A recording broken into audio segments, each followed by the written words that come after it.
Welcome to Homework Lib. Dealing with radiative decay in the alpha and beta modes. So remember that alpha particles are going to be directly a nuclei of helium corresponding to helium-4. On the other hand, the beta decay mechanism, as the question says, what is going to happen is the neutron is going to go into a proton plus an electron, and the proton is going to stay inside of the nuclei. So the way that we can represent this beta particle that is going to be released is going to be a 0 minus 1 beta. This is also written normally as 4 to alpha. Both of them are going to be correct, but remember that alpha particles are nothing but helium nuclei. So in the first reaction, what we're going to have is going to be 238.92 uranium that is going to produce an unknown plus an alpha particle. Remember that the alpha particle is 4,2 helium. So for things to match up, the correct values for A and Z are going to be 234 and 90. And if we look up into our periodic table and search for the element with atomic number 90, we're going to see that this is going to correspond to thorium. Okay.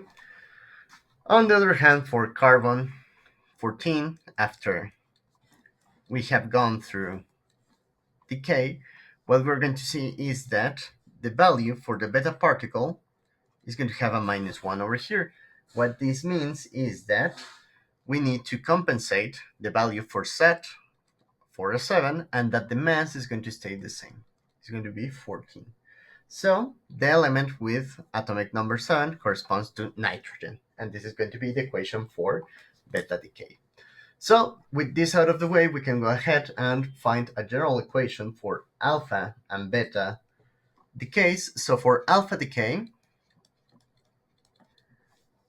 what is going to happen is that it doesn't matter the element, but the set values are going to transform as the A and Z values are going to corresponding to my A minus 4 and Z minus 2, producing a new element X prime plus the alpha particle.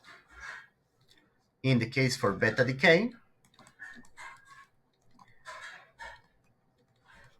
the element is going to go through the transformation in which the atomic mass is not going to change, but the value for Z is going to increase by 1.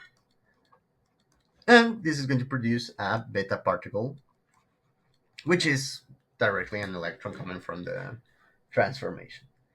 So with that, it would be all. Thank you very much. Just as a comment, sometimes in these general equations, you may find it as 4,2 helium atom and 0 minus 1 E because we have an electron.